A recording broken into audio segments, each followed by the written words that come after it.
સમાચારોમાં આગળ વાત સુરતની કરીએ તો સુરતની અંદર છેલ્લા ઘણા દિવસોથી શિવ રેસિડેન્સીની દિવાલ જે ધરાશાયી થઈ હતી તેને લઈને ચર્ચાઓ થઈ રહી છે, કારણ કે શિવ રેસિડેન્સીની પાર્કિંગની દિવાલ જે ધરાશાયી થઈ હતી તે બાદ ત્યાંના રહીશોને પણ ત્યાંથી દૂર કરવામાં આવ્યા હતા। સુરતમાં શિવ રેસિડેન્સીની પાર્કિંગ દિવાલ ધરાશાયીનો મામલો વિવાન ડેવલપર્સનો રાજલક્ષ્મી પ્રોજેક્ટ્સના ખોદકામને કારણે જે ઘટના બની હતી, ડેવલપર્સ, આર્કિટેક્ટ્સ અને સ્ટ્રક્ચર એન્જિનિયર અને સાઇટ સુપરવાઇઝરના લાયસન્સ રદ કરવામાં આવ્યા છે। સુરત મહાનગરપાલિકાના આસિસ્ટન્ટ કમિશનર મનીષ ડોક્ટરે આ બાબતે ખુલાસો કર્યો છે। શિવ રેસિડેન્સીની ઘટના ડેવલપર્સની બેદરકારીને કારણે બની છે તેવું પણ મનીષ ડોક્ટરે કહ્યું છે। આસિસ્ટન્ટ એન્જિનિયર કેતકીબેન શુક્લાને 100 કોઝ નોટિસ પણ ફટકારાઈ છે, તો નાયબ શહેરી વિકાસ અધિકારી ધર્મેશ પટેલને પાઠવી 100 કોઝ નોટિસ। મહાનગરપાલિકા દ્વારા ડેવલપર્સની બાંધકામની રજા ચિઠ્ઠી પણ રદ કરવામાં આવી છે। ત્યારે હવે સુરત મહાનગરપાલિકા શિવ રેસિડેન્સીની જે પાર્કિંગની દિવાલ ધરાશાયી થઈ હતી તેને લઈને હવે વિવાન ડેવલપર્સ સામે આકરા પાણીએ જોવા મળી રહ્યા છે અને ડેપ્યુટી કમિશનર મનીષ ડોક્ટરનું એક નિવેદન સામે આવ્યું છે અને મનીષ ડોક્ટરે કહ્યું છે કે તમામના સામે કાયદેસરના પગલાં લેવામાં આવશે અને તેને લઈને આસિસ્ટન્ટ એન્જિનિયર, સુપરવાઇઝર અને તમામ ડેવલપર્સ સામે અત્યારે 100 કોઝની નોટિસ પણ ડેપ્યુટી કમિશનર દ્વારા ફટકારવામાં આવી છે। ત્યારે સુરતમાં શિવ રેસિડેન્સીની પાર્કિંગ દિવાલનો ધરાશાયીનો જે મામલો હતો તેને લઈને હવે સુરત મ્યુનિસિપલ કોર્પોરેશનના ડેપ્યુટી કમિશનર મનીષ ડોક્ટરનું એક નિવેદન સામે આવ્યું છે અને એમણે ખુલાસા કર્યા છે કે તમામ જે પણ આમાં દોષિત છે, જેમને લીધે આ દિવાલ ધરાશાયી થઈ છે, જેમને લીધે સ્થાનિકોને હાલાકી પડી રહી છે, તે તમામ સામે પગલાં લેવામાં આવશે અને અત્યારે 100 કોઝ નોટિસ પણ ફટકારવામાં આવી છે। ત્યારે શું કહી રહ્યા છે ડેપ્યુટી કમિશનર મનીષ ડોક્ટર, આવો તેમને આપણે સાંભળીએ। આપ સૌ જાણો છો એમ તારીખ 16/12/2025ની રાત્રે ભીમરાડ ખાતે વિવાન તરીકે ઓળખાતા પ્રોજેક્ટમાં બેઝમેન્ટ અને ડી વોલનું જે કામ ચાલતું હતું એ દરમિયાન ડી વોલના ડાયાફ્રામ વોલના એન્કર વાયરો તૂટી પડતા દિવાલ ધસી ગયેલી અને જેમાં એને લાગુ પૂર્વ તરફે જે શિવ રેસિડેન્સી છે એની કમ્પાઉન્ડ વોલ અને પાર્કિંગનો શેડ પણ ધસી ગયેલો, જેની જાણ કોર્પોરેશનને થતાં મધ્યસ્થ શહેર વિકાસ ખાતા અને સાઉથ વેસ્ટ ઝોનની કચેરીએથી તાત્કાલિક સાઇટ પર પહોંચવી અને કામગીરી શરૂ કરવામાં આવેલી હતી। એમાં પોલીસને જાણ કરતાં પોલીસ પણ હાજર રહેલી અને એમને પૂરેપૂરો સહકાર ત્યાં જે એકઠા થયેલા લોકો હતા એનો વ્યવસ્થિત પ્રબંધ કરવામાં રહેલો છે।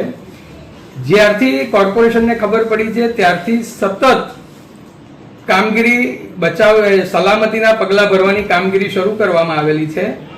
ડેવલપર, સ્ટ્રક્ચરલ એન્જિનિયરો અને આર્કિટેક્ટ તમામને સ્થળ પર તરત જ બોલાવી લેવામાં આવેલા છે। એ લોકો તરફથી નજીકના જ પ્લોટમાં ત્યાં માટી અવેલેબલ હોવાથી પહેલે જ દિવસથી લગભગ 50 ટ્રકો, 6 જેસીબી અને 8 પોકલેન્ડ અને બીજા સાધનો જરૂરી એ તમામથી માટી પુરાણનું કામ શરૂ કરી દેવામાં આવેલું। સ્ટ્રક્ચરલ એન્જિનિયરોની આખી પેનલ તરત જ ત્યાં આપણે બોલાવી લીધેલી હતી। એમાં ઓછામાં ઓછા શહેરના જાણીતા 6 થી 7 સ્ટ્રક્ચરલ એન્જિનિયરો ધરમભાઈ ભગત, હિરેનભાઈ દેસાઈ, હેમંતભાઈ શુક્લા, જલીલભાઈ શેખ એ તમામ હાજર રહેલા હતા। ખાસ કરીને SVNITના જે સ્ટ્રક્ચરલ ડિપાર્ટમેન્ટના તજજ્ઞ છે, જે ખૂબ અનુભવી સંદીપભાઈ વાસણવાળા અને મોઢેરા સાહેબ પણ હાજર રહ્યા હતા।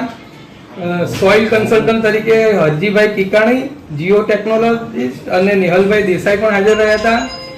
એન્જિનિયરો અને તમામની સાથે ચર્ચા વિચારણાઓ સતત ચાલીને એમના માર્ગદર્શન પ્રમાણે ટેકનિકલી જે ઝડપીમાં ઝડપી અને અસરકારક રીતે સલામતીના પગલાં લેવાના તે શરૂ કરી દીધેલા હતા અને આજની તારીખમાં લગભગ 1400 ટ્રક જેટલી માટીનું પુરાણ આપણે ત્યાં કરી દીધું છે। માટીનું પુરાણ પણ બહુ સાયન્ટિફિક એન્જિનિયરિંગ પદ્ધતિથી કરવામાં આવે છે। જે એંગલ પર સ્લોપ કરવાનો હોય, જે એના સ્ટેપ્સ બનાવવાના હોય એ જ પ્રમાણે કામ ચાલી રહ્યું છે। એની વચ્ચે વચ્ચે જે લાઇમના લેયર કરવાના હોય છે એ લેયર પ્રમાણે કામ ચાલી રહ્યું છે અને ત્યાર પછી છેલ્લે એના ઉપર પીસીસી પણ કરવામાં આવશે। આ બધું જ સ્ટ્રક્ચરલ એન્જિનિયરોની સલાહ અને માર્ગદર્શન હેઠળ ચાલુ છે અને સતત એ લોકો ત્યાં હાજર રહે છે। અત્યાર સુધીમાં લગભગ ઘણી બધી કામગીરી પૂર્ણ થઈ છે। કામ શરૂ થયા પછી ક્યાંય આપણે અટક્યા નથી અને આશા રાખીએ છીએ કે શક્ય એટલું ઝડપથી અને કદાચ આપણે એક દિવસની અંદર, એક દિવસ બાદ આપણે એ લોકોને ફરીથી ત્યાં લાવી શકીશું। અમારા માટે સલામતી એ સૌથી ટોપ પ્રાયોરિટી છે. એની સાથે સાથે એટલી જ પ્રાયોરિટી એ લોકો જે લોકોને આપણે બહાર મોકલવા પડે છે એ લોકો પરત ત્યાં આવે એના માટેની છે. એટલે એ બાબતના તમામ પ્રયત્નો ચાલી રહ્યા છે. અને ત્યાં જ્યારે રહેવા આવશે ત્યારે દિવાલ તૂટી ગઈ છે તો આપણે એ લોકોની સલામતી જળવાય એ માટેની પણ ત્યાં વ્યવસ્થા કરીને જ એમને ત્યાં બોલાવીશું. અને શક્ય છે ત્યાં સુધી આપણે એકાદ દિવસમાં આપણે એમને ફરીથી એમની જગ્યા પર લાવીએ એવો પ્રયત્ન કરી રહ્યા છીએ આપણે. સર, દિવાલ પડવાનું કારણ શું હતું? દિવાલ પડવામાં એ રિપોર્ટ આપણે SVNIT પાસેથી માંગેલો છે કે ખરેખર એનું સ્ટ્રક્ચરલ કારણ શું હતું, પણ એ સ્ટ્રક્ચરલ ફેલ્યોર હતું. સ્ટ્રક્ચરલ ફેલ્યોર કહી શકાય એને આપણે. નોટિસ કઈ આપવામાં આવી છે? ડેવલપરને અને સ્ટ્રક્ચરલ એન્જિનિયરો, સાઇટ સુપરવાઇઝર અને આર્કિટેક્ટ એના લાયસન્સ સસ્પેન્ડ કરી દીધા છે આપણે. ડેવલપરના રજા ચિઠ્ઠી પણ સ્થગિત કરી દીધી છે. અને આજની તારીખમાં આ કામગીરી સંભાળતા શહેર વિકાસ ખાતાના આસિસ્ટન્ટ ઇજનેર કેતકીબેન શુક્લ અને ડેપ્યુટી શહેર વિકાસ અધિકારી ધર્મેશભાઈ પટેલને પણ સોપસ નોટિસ આપવામાં આવી છે આ બાબતે. સાહેબ, એક વિડીયો વાયરલ થયો છે જેમાં આગળના ફૂટપાથમાં તિરાડો એક દિવસ પહેલાની છે દેખાય છે. એ સમગ્ર સાઇટનું સ્ટ્રક્ચરલ એન્જિનિયરો દ્વારા સતત નિરીક્ષણ થઈ રહ્યું છે. એટલે તમામ એ પાસાઓ એ લોકો ધ્યાને લઈ જ રહ્યા છે. એટલે દુર્ઘટના થવાની છે સડનલી થઈ છે કે એના કોઈ સિમ્ટમ્સ હતા પહેલેથી? ના, અમને રાત્રે જ એની જાણ થઈ છે. રાત્રે અમને જાણ કરવામાં આવેલી જ્યારે આ દિવાલ પડી ગઈ ત્યારે. કેટલા પરિવારને લગભગ 192 પરિવારને અત્યારે આપણે ત્યાંથી એ કર્યા છે, સ્થળાંતર કરાવેલું છે. અને એમને કોઈ પણ તકલીફ નહીં પડે એની વિશેષ કાળજી લેવામાં આવી રહી છે. એમને રહેવા જમવા માટેની હોટલમાં, જેને કોઈ સગા સંબંધી કે અન્ય વિકલ્પ નથી અને જેને પસંદ કર્યું છે એ લોકોને હોટલમાં આપણે સ્ટે કરાવ્યો છે. અને ત્યાં પણ એમને કોઈ તકલીફ નહીં પડે એની પૂરતી કાળજી લેવાઈ રહી છે. અને જ્યારે પણ એ લોકો પાછા આવશે અને જ્યારે લાંબા ગાળે કે એમના જે કંઈ પાર્કિંગના શેડ કે જે પણ કંઈ એમને નુકસાન થયું છે તે બધું જ એમના પર કોઈ આર્થિક બોજો નહીં આવે તે રીતે આપણે એમને ફરીથી પુનઃસ્થાપિત કરી આપીએ. બિલ્ડર વિરુદ્ધ કોઈ ફોજદારી કોઈ કાર્યવાહી થશે? અમે પોલીસમાં જાણ કરેલી છે. એટલે એની જે ઘટના બની તેની પોલીસમાં જાણ કરેલી છે.